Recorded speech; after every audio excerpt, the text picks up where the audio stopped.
Welcome to another episode of the Fairway Executive. My name is Jeff Harris. I'm your host, and I've been in the business had been in the business for over 4 decades.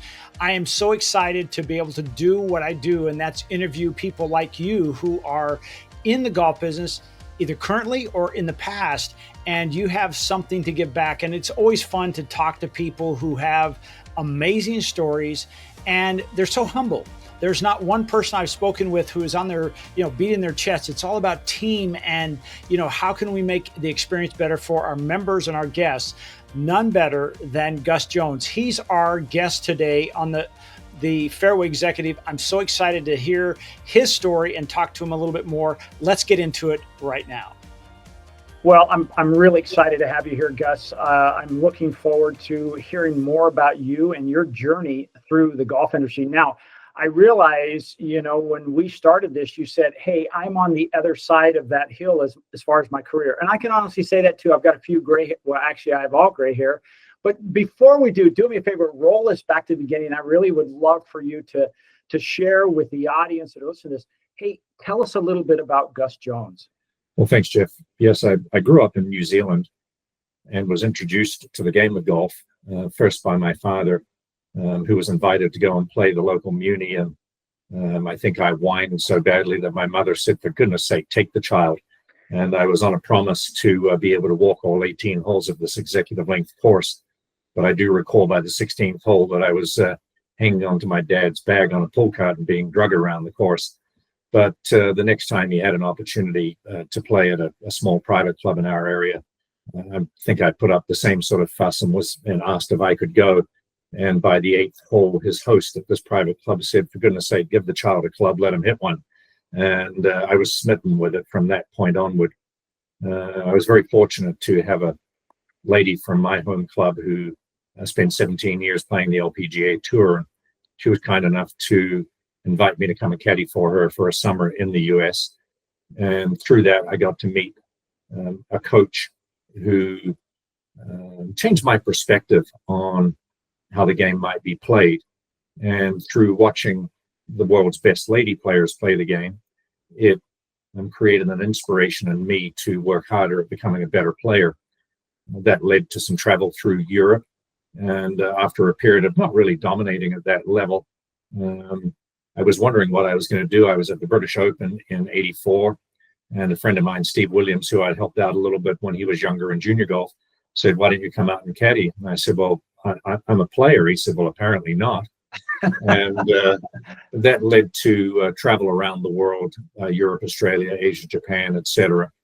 And through that experience on the US tour, I got to meet David Ledbetter, and he was instrumental in further shaping my understanding of golf swings and playing the game. Subsequent to that, I was very fortunate when I lived in the Dallas-Fort Worth area to meet Hank Haney, who was incredibly generous with his time. And through those two, I found that in addition to teaching people who were raw beginners, including teaching a blind person, that I got to work with some pretty high-level players, and that increased my visibility. I was invited to leave the Dallas-Fort Worth area and come out to the Greater Palm Springs area to a pretty nice club called Bighorn. And one of the mandates was that I became the teacher in Southern California. And although it was a private club behind gates, I was invited to coach players from other clubs and had a pretty strong following, including 20 or more Southern California golf professionals, some from Utah, from other states that came to see me. And I ended up working with a number of tour players, some of whom were major champions. And that really kind of raised my profile. I had a developer call me from Northern Nevada who invited me to come and have a chat to him. And in 24 hours, I'd been hired to move north.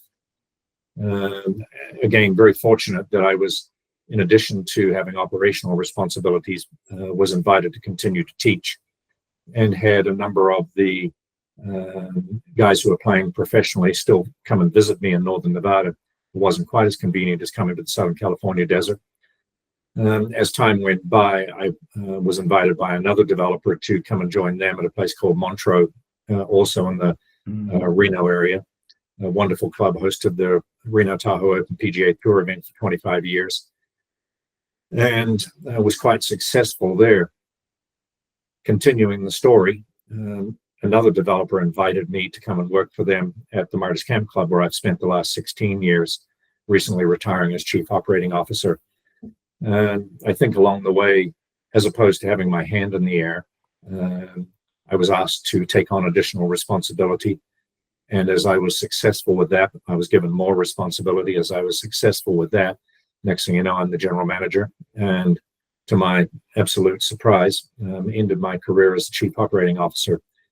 So in my career, I've never gotten a job I've applied for. Every job I've had has been where someone has asked me to come and work with them, or someone has said, hey, you need to go and have a chat to so-and-so. They're looking, and I think I've told them you're the right person. So it's been a pretty fortunate career to this point.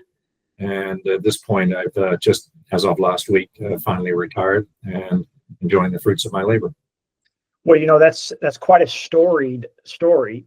You dropped Steve Williams, you got David Ledbetter in there, you have Hank Haney, you have facilities like Montreux, Bighorn.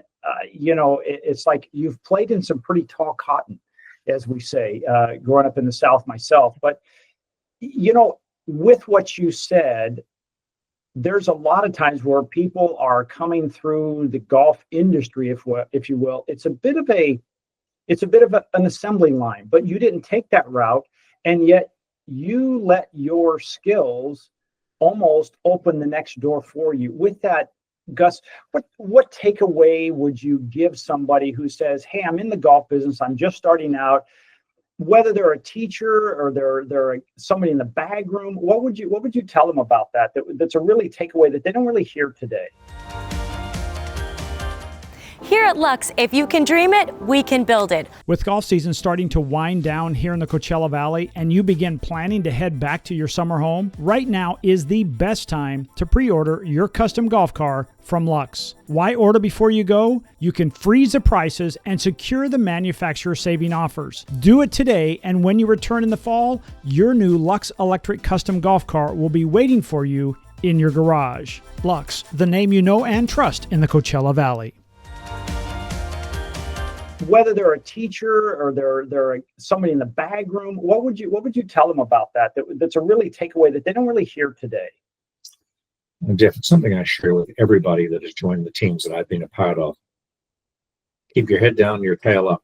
Someone's going to look at that tail and say, somebody's working awfully hard. Let's invite them to do a little bit more. In essence, it's work really hard, do a great job, and someone's going to take notice of you. At least that's been my experience. The people who are jumping up and down, waving their hands, saying me, me, me, me, usually have a shorter term in the industry than those who focus on doing a great job and doing it as long and as hard as it takes. That being said, I've kind of adjusted my mindset a little bit, that after close to 40 years in the industry, I've realized that you don't have to work all day, every day. You just have to work a little bit smarter. You've got to surround yourself with people that share your work ethic, that share your perspective on quality, with whom you set expectations that are mutually agreed upon expectations, then get out of the way and let them do their job. Mm-hmm. And I think that a huge part of my success is through being surrounded by people who might share the vision, but aren't like me. They can find other ways to do what I thought we should do and do it better. So in summary, work hard, do quality work, and other people are going to take notice of you. I love that. Many years ago, Gus, I wrote an article and I shared it with other golf professionals. I called it the T strategy. And it was like, you need to have this broad array of understanding, but take one skill and go deep with it. And with that, your expertise will show up. You seem to have made a transition there. And again, we just glossed over it. I want to pick out a little bit more. It seemed like when you were at Bighorn as an instructor, you went from an instructor to something different. Did you continue to be as an instructor while you're Bighorn, or did you start taking on other responsibilities and started to broaden your career? Well, Jeff, I was actually hired as the associate golf professional, the number 2 in the operation. But because I had this teaching background, I was encouraged to continue to do that. So, there were 15-hour days. If I was out there teaching for 5 or 6 hours, I still had to get all of the other responsibilities done, whether it was retail, whether it was tournament operations, whether it was the hiring and training and management of an outside service team, the whole operation, our hospitality and customer service experience at the club from door to door, gate to gate, however you wanted to put it. So I was already in that field, but it just so happened that as better and better players came to see me, more club champions, more aspiring players wanted to come and see me. And it did kind of, for a period of time, look like I was veering down that teaching path full time. But I had a brief stint at a place called Indian Ridge after I'd left Bighorn and thought that maybe I was going to be a teacher. And one of the students I had was a psychologist. And at the end of one of my lessons, I had a little bit of downtime, and we just stopped and chatted. And she said, Gus, this is not what you're really meant to do. And I looked at her flabbergasted, going, gee, my apologies if the lessons, no, she said, the lessons are fabulous. I mean, I'm so much better as a player than I was just 6 months ago working with you. But I've watched you at work, and you're really a team player. I think you're a team builder. And I've got a sneaking suspicion that your future is in another world. And that kind of made me pause and to rethink. And just out of the blue, a developer called me no more than a week later with this incredible job offer that happened overnight. So it's been very gratifying to have had success in different aspects of the field. But it turned out that my strength from a very early age was building teams and helping a team see a vision and have them point their efforts toward that. And whether that was an individual in a coaching environment on the game of golf, or it was in building an entire operation where we have in the peak season close to 450 staff, a couple of hundred of whom are seasonal each year that you've got to orient, onboard, train, and supervise. So I think if you've got it in your heart to be a servant at all times, it doesn't matter what field you're in, you're going to be successful. Well, Gus, you talk about this team building aspect, and I'm just wondering, when this psychologist pointed this out, did you start to see the world differently? And the second part of this, as an instructor yourself, who really is able to see around the corners of your students and help them, if you will, improve on areas they weren't aware how to get there, did that seem to trigger different things in you? I'm not sure that I gave it deep thought. It was to a degree coincidental. Her comments that day rocked me. I think I was open-mouthed as I stared at her for a moment. But as she politely said, no, this is no criticism of what you've done for me, but I see in you something else. It did cause me to look in the mirror and say, that's something that I have been pretty good at. And when a developer called, and I would say he was probably pretty mad at his money and wanted to give it to me, that was further encouragement. But the reality was that when I looked at this particular operation that had lots of opportunity, I thought I can bring my skill set to bear and have fun doing it. And it was an incredibly fun time. The people that I worked with are friends to this day. In fact, I'm going to see one of them this afternoon, and that was 27 years ago. So I think you've just got to have your have a broad mind and to accept opportunity when it's put in front of you. And I think that we hear that throughout history, that I was in the right place at the right time. I'm not sure if, as Jim Nantz says, I've been very fortunate. Well, Jim Nantz created his own fortune. Other people helped him along the way, but he had a vision. And that's, I think, something that people have got to have that vision in front of them of where they're going. And then it's easier to accept the right opportunity that takes you in that direction. Well, I want to talk to you about creating opportunity. As someone who owns their own digital marketing company, but I've spent 40 years in the golf industry, something that stood out to me about what you've done is you've leveraged technology, specifically video, in a way. Tell us how that worked for you and how you got started with video. I think that one of the people who was a good coach in my hometown had old-fashioned reel-to-reel video. And I was intrigued by it, but I really didn't know how to operate it. I watched a little bit of what he was doing, but in due course, as I got to meet first David Ledbetter, who used video heavily, and then further Hank Haney, who I wouldn't say exclusively, but he was able to connect, see and feel at the same time with what he did in his instruction. And all of his instructors became highly skilled at that and made tremendous differences in how other people did. So it furthered my understanding of how to use that technology to the benefit of a student and the coach. Sometimes there are things that we can't pick up with the naked eye that we see with video. I realize now that we've progressed beyond that. I took a golf lesson recently from a very good teacher who blended TrackMan with video. That TrackMan validated what was being shown on video, or video supported what TrackMan numbers were saying. So, technology continues to evolve, but I was an early adopter. I recall one of the Harmon family coming to watch me do some teaching, and he laughed at these lines I was drawing on the screen. 20 years later, I watched him doing the same thing. So it's an evolution, but I do feel that when it comes to teaching golf, that it's a feel. But oftentimes, seeing what you're doing can reshape the feels that you have and help you to move forward. Well, you did something besides teaching. You actually helped promote your facility, the Martis camp. Tell us about that, because I saw many videos about Martis camp, and you kind of given us a hole by hole playing experience. I was very fortunate in the years that I was at Bighorn, which was a brand new startup development, that they spent heavily on their marketing and had a couple of different companies come in that filmed B-roll type footage. And I was fortunate to be asked to participate in that. I think that the guy I worked for thought that the way I swung a golf club was pretty authentic, and it showed the right skills. So I ended up having 2, 3, 4, 5, 6, 7 hour days working with video crews.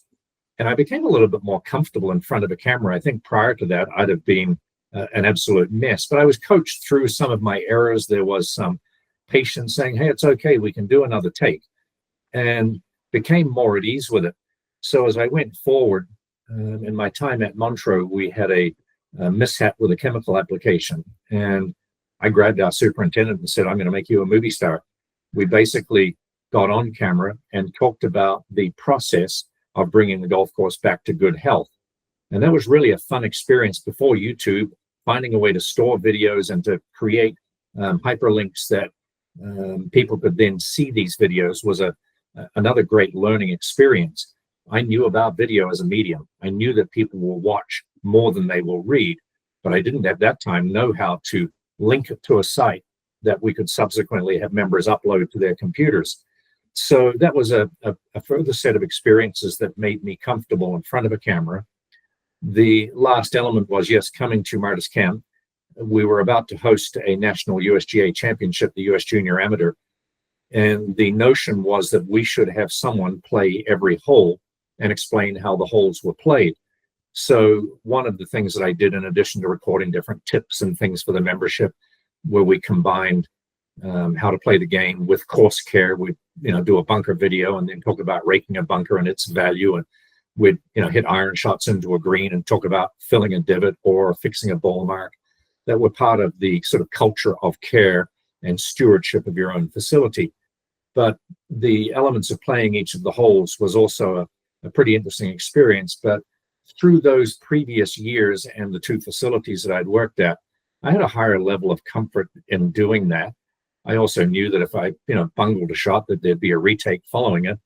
But one of the interesting things was that being in front of the camera, that the greater majority of those were first takes. And I thought, I want that camera to follow me around the golf course every time I play, because it has me present and in the moment. But going back to that US Junior Amateur, to start the week, there were as many as 20 kids who said, I've watched every single one of those holes. I felt embarrassed because they hit the ball way further than I did. They were way more talented than I was, but they shared it with other kids there. And in the end, I would say that 75% of the field watched those videos. So that video and promotion for your facility is a wonderful thing. And over the years, I had, numerous people, 50, 60 people tell me, I watched every one of those videos. And I said, boy, I'm sure you got a great night's sleep. But I think video as a medium still has power. We're doing something like that right here and now. So it has meaning. I think this might have been something that was audio only in the past. Mm-hmm. So anytime you're looking to promote yourself and promote your facility, doing some quick videos is really a cool deal. Now, as we've got drones, we can do so much more. Yes, you got to be a licensed pilot to fly one of those things these days. But the people that I see that are really successful include people like Martin Chuck down in the Scottsdale Desert, who's now one of the top 10 teachers in the world. He was a desert guy. We did a lot of coaching together. And interestingly, at one point he hired me, and at one point I hired him. But, he's done such a tremendous job with social media, with videos. You go on YouTube and you can look at a library of his videos. And if you look at the number of watches on those, it's clear that he's done a tremendous job of promoting himself and promoting his facility through video. Here at Lux, if you can dream it, we can build it. With golf season starting to wind down here in the Coachella Valley and you begin planning to head back to your summer home, right now is the best time to pre-order your custom golf car from Lux. Why order before you go? You can freeze the prices and secure the manufacturer saving offers. Do it today, and when you return in the fall, your new Lux electric custom golf car will be waiting for you in your garage. Lux, the name you know and trust in the Coachella Valley. Yeah, you mentioned names because we walked the same ground. I know Martin pretty well when he was here in the desert at Indian Ridge, and just, if you will, still kind of new to the game, and to see how he's done. And he has leveraged that technology to just not only his skill levels were there, but to improve his opportunities. As you said, hey, head down, tail up, and people get noticed. So I think that's very good. What's something that you can share now that, as you say, you have now officially retired, but what things do you feel that have changed? Let's say even in the last 5 years, let's say pre-COVID to now, has there been any real change, or is there really still a thread that runs through golf that says, hey, this is what makes it unique? Because I'm in the technology side of business, and it changes. We say every day we level the playing field because it's all new. But in golf, has that thread remained somewhat constant, or have you been able to evolve it? No, I think that's a really interesting conversation that could be an hour alone on that topic. You look at what might be perceived to be one of the most traditional clubs in the world, Augusta National, who went from being this men's bastion that did little other than have this secret enclave where you didn't know who was a member and who wasn't, and they hosted an annual tournament, and that was it, to being the driving force behind drive, chip, and putt, the Latin American Amateur, the Asia Pacific Amateur, now hosting a worldwide women's event the week before the Masters, and then fitting in drive, chip, and putt between the women's event and the Masters itself. They've evolved tremendously. I first visited Augusta in 1986, and I barely recognized it when I went back 25 years later. Wow. The size of the concession area, the new media center, the new driving range. So I think you've got to continue to evolve, or you'll be passed by. I know that Seminole is Seminole, but they've grown their member pro event into something that's now a national event, and it gets some television coverage, it gets press coverage, and they were this very private enclave, but they've realized that they've got to evolve with time. So I think that age-old statement, if you're standing still, effectively you're going backwards, because the world is going forward, and rather than follow the world or move with the world, try to be out in front of it and do things that others want to follow. connective with that, the Martis Camp Club was an evolution. The two developers that really put it together, Nick Hackstock and Jim Bartlett of the Highlands Group, had developed between them 8 different facilities. And they brought together all of the ideas, the things that had gone well, the things that hadn't gone as well, the trends that they saw. And they said, hey, we've done family activities at our other clubs, but we haven't really purposefully done a family club. So they set about creating something on 2,200 acres that was all about family. It was not about boys golf. It was not about couples golf. It was about families as a whole. And they built an array of amenities that has had people come from all over the world to see what it's all about. I've been fortunate to tour more than 250 people from Taiwan, from Australia, from Sweden, from Great Britain, from Canada, from Mexico, from all over the US, who've wanted to come and see the family barn that is a hub of our community, who've wanted not just to see the golf course, but to see the ski lodge, to see our sports field, to see our parks and pavilions, and to understand the programming that we deliver. And they were really at the forefront of these clubs becoming family clubs. The Discovery Land Company has done a tremendous job of not just emulating that, but saying we're not going to follow, we're going to be a step ahead of that and do more with our island pursuits in Hawaii, or their mountain activities in Yellowstone, or whatever it is. But I'd like to think that Martis Camp Club was at the forefront of that evolution, and we continue to try to evolve and to not be the same, but to take the amenities we've got, the programming we've got, and involve them to be more innovative and be better still. Do you think Martis Camp became a, in marketing, we say it's A/B testing. Do you feel like Martis Camp became a test ground for some things to say, hey, let's try this, and if it works at this facility, let's move it to one of our other facilities? At this point, Martis Camp Club was the culmination for these two developers. It doesn't mean that somebody's not going to call them and ask them to help again. I think they get calls all the time, but it has proven to be that. Clubs next door to us are adopting programming very similar to ours. And I say again that the Yellowstone Club, their developers came to see us and looked at our amenities, and we were very open to sharing. We want everybody to be successful.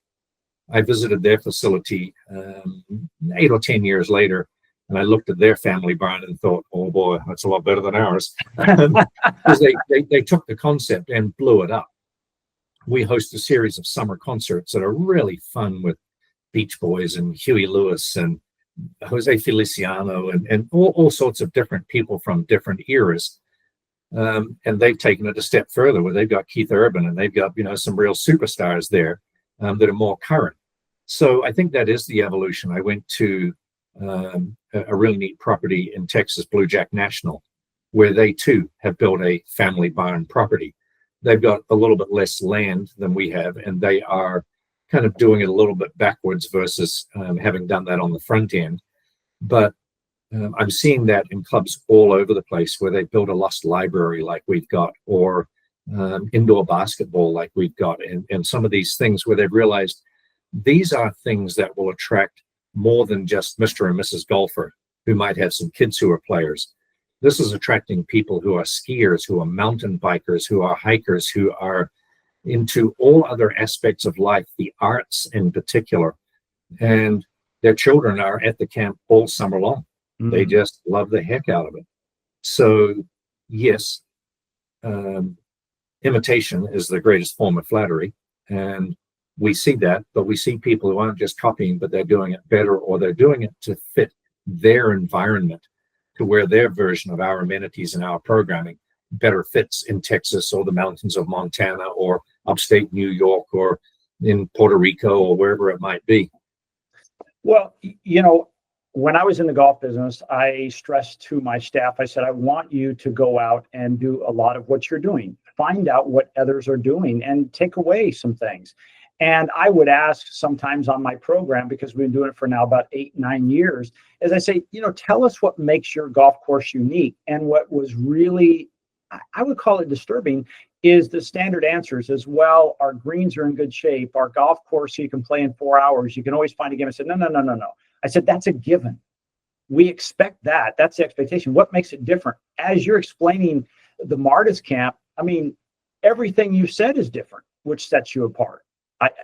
How would you take that to a club that's not at that level? That maybe, let's go back to a club like Indian Ridge. What could they do to help them, I'd say, raise their level to say, oh, no, it's not just a regular golf club?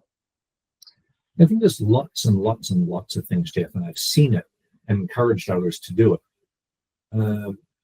Build a couple of pickleball courts. They're not that expensive to build, and that attracts someone or keeps someone who might have been a tennis player who's aging out of tennis.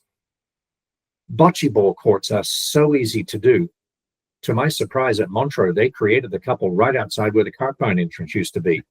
And it is a social scene. It's such a cool deal.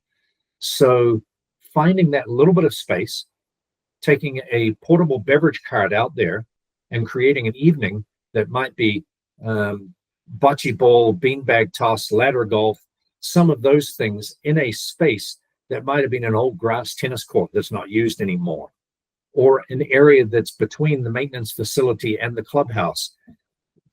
Any of those things, just finding space and a way to add something in the way of programming that brings members to the club for a different reason is absolutely the answer. When I was at Montreux, we provided lunch on a daily basis, but once a month we would do some sort of a barbecue where a different department hosted. Our golf course maintenance team cleared out the golf course maintenance facility, had a giant barbecue grill going outside, and we got to sit inside, outside, and around that. And it helped staff from other departments come and see that space, and it made them feel really good about welcoming people into that environment. So, we did it in the Cartbone at Montreux. We've done all sorts of things along those lines that isn't necessarily all about the members, but it serves the members because the teammates there feel more energized about being on property. And, we've taken that to the nth degree at Martis Camp with the things that we've done for our ambassadors. One of the things that I'm proudest to have been a part of is to honor the first golf professional at Martis Camp Club, Denise Martinez, who was a Hall of Fame player out of Arizona, who passed away before her first season was complete. And we created a member ambassador golf tournament in her honor. And it is a fully subscribed event every year. We're embarrassed by the members' participation. They want to serve us. They want to cook for us. They want to do the dishes. But that bond between the members and the ambassadors is really incredible as a result of that. So doing things to take care of your team is one of the ways to differentiate the experience, because those people are excited to be at work. They're thrilled to be a part of an organization like that, and they go further in delivering to the membership. And the membership appreciates and reciprocates. And pretty soon you've got this humming feel that is at a really high level. So I would say, along Richard Branson's lines, don't worry about your customer. Take care of your staff. And if your staff is taken care of, they will take care of the customer. Well, I guess we have to go back and say, excuse me, the gal from Indian Ridge who said, hey, there's more for you there. You really are a team. What'd she say? A team creator? A team builder, I think. A team builder.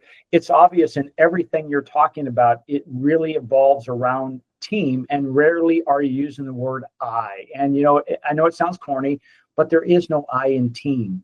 And it's obvious that you have built strong teams and obviously another level of people that when you now are stepping away from Martis Camp, that will carry those torches. What do you think about that? I hope that continues. I feel blessed to visit the couple of great facilities that I've worked at, and to have former teammates seek me out to come and say hi. So I assume that that's a result of having empowered them and helped them grow in their roles to where they enjoy being a part of those teams. The word team is something that I've always emphasized heavily. If I'm writing a summary note after a member guest or after a major concert or the end of a winter or summer season, I like to write a summary note to everybody that I can include in it. And I always start them with team, together, everyone achieves more. Mm. And that capitalized team was certainly a big part of what I believed in, and that we as a group believed in. So I would encourage everybody to think that way. It's not about it's not about me. I think when talking about this podcast, my statement was I'd rather try to share some things that others might be able to embrace and use at their facilities than to talk about what I've been successful in.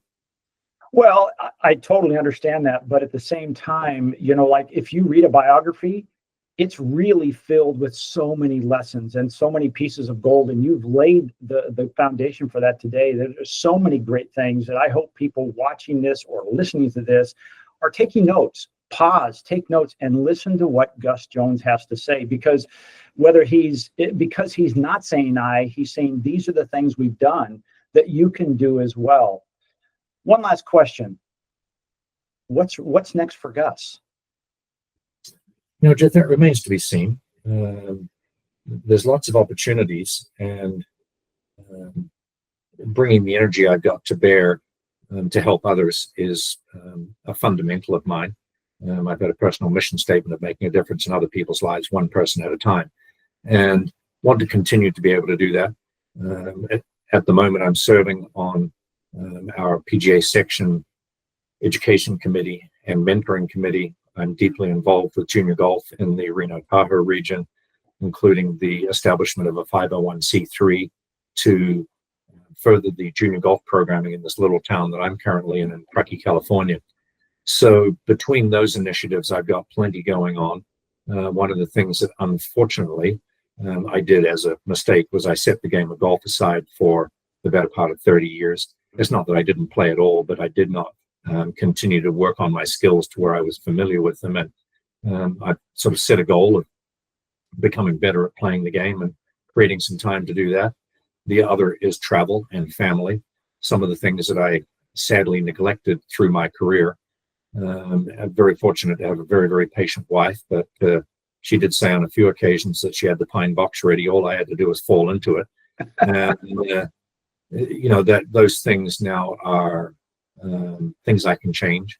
And we're traveling to see our daughter who lives in New Zealand, and spending time with my wife, where we've made some pretty exotic trips here in the last 12 or 14 months, and we've got some more planned. So there's things that are about being with the people that I did not give enough time to through my career. And if I were to encourage teammates, and I am doing that, to when someone gets that next really cool job, in the interview process, to ask whether it's a head golf professional, whether it's a director of golf, whether it's a general manager, whether it's an owner, whether it's a board, what is it that you want? Is it X? Is it Y? Is it Z? And if they say, well, X is a little below our expectations, but hey, we're not pushing for Z. If you can give us Y on a regular basis, we'll be really happy. And at that point, to say to them, I'm going to give you Y every day. Y looks like this. I'm going to give you a little bit of Z as well every day. But what I would ask is that when Mr. Jones comes to the facility and says, I haven't seen that Gus guy, and I've been here 3 times this year, never seen him once. I would hope that the developer, the general manager, the board member would say, well, Mr. Jones, how was your experience today? Well, it was great. Well, Gus has delivered that every single day. I see him here all the time. How about we drop the topic of where he is, because he needs to be with family. When he's gone, he's told us he needs to be gone for a reason. And I would encourage everybody to negotiate that as an expectation. You're not going to miss the middle day of the ladies member guest. You're not going to be absent in a board meeting in which you're supposed to be present. But the rest of the time, it should be negotiable. So I think that we've had in our industry, golf professionals, general managers have much shorter tenures at clubs because they've worked themselves to a point to where they go through divorce, they go through health challenges, they fail to be a part of their children's lives. And I think that we can do that differently through setting expectations with our ownership and having a team that supports us so that we can be gone in the times that we need to be gone. But otherwise, we need to be at work. We need to work really hard so that other people notice that we're doing the job well. So I think that's something that is a little bit different than the way it was necessarily done in the past. The notion was get up in the morning, go to work hard, come home. Get up the next morning and do the same thing over. And I've realized that that's not the way it should be done, that it's important to empower your staff. I did a webinar on this topic that included Kerry Cosby from Southern Hills. And one of Kerry's comments was, my team tells me they wish I'd come to work because when I'm gone, they work harder than when I'm gone or than when I'm there. So, that notion of having a team that wants to represent you when you're gone should make you feel comfortable. I talked to Kathy Kane Matthews, who's on the PGA board at the moment. And she said, in fact, it wasn't her, it was somebody from Arizona who said, when I'm gone, I'm looking over my shoulder thinking I should be at work. When I'm at work, I'm looking over my other shoulder thinking I should be gone, I should be with my family. And I think we want to remove that from the beliefs that people have of how to do the job in the hospitality industry, whether it's in the hotel industry, the restaurant industry, or the club industry, that we've got to work hard. You cannot fail to work hard. Jerry Rice didn't get to be the all-time receiver by not staying late and throwing more or getting there early and working out before everybody got there. Everybody who's been successful has virtually outworked the competition, but you also need to be able to have that time away. And I think that should be able to be negotiated both with your ownership or your leadership and with the team that you work with. And then I think the team feels empowered and the ownership knows they're represented. Wow, masterclass. I'm just curious, when is your book coming out? There will be no book, Jeff, but thank you. There should be. It's, it could be the 10 lessons that we should take into life because, we've all worked for people. I should say I've worked for people who have that mentality is like, you have to give every drop of blood and get up the next morning and do the same thing. And to ask for time off, it was just very challenging. I think this has been great, Gus. I can't thank you enough for being a guest on the Fairway Executive. We're in our, I guess it's our 8th or 9th year, and I'm really excited about that. And you know what? You have really shared some incredible knowledge, and I really appreciate all the time you've given today. Thank you. Jeff, thank you very much. It's my pleasure. Thanks for the invitation. You bet. Now, before I let you go, I know you have a LinkedIn profile. If anybody should reach out and say, geez, you know what? He had some points. Are you okay with people reaching out to you on LinkedIn? It's not my greatest skill set, Jeff, on LinkedIn. But I do look at it occasionally. I am not truly a LinkedIn person. Maybe that should be part of my growth in my future is to get a little bit better at that. It's probably easier to just email me, gusj@martiscamp.org, and I'm a great responder to emails. I try to get to them within 24 hours and return them at all times. So that's probably the easiest way. Yes, I'm on Facebook, but I think I'm probably more of a troll than I am somebody that's posting. And I think the same would go with LinkedIn. I could become more skilled at that, and it's probably time to update my page. So give it a try. But in the end, gusj@martiscamp.org is the easiest way to reach me. That's great. Well, Gus, thank you so much. Good luck on working with your game a little bit. I know how fun that is to get out there and hit some balls when, the life isn't on the line.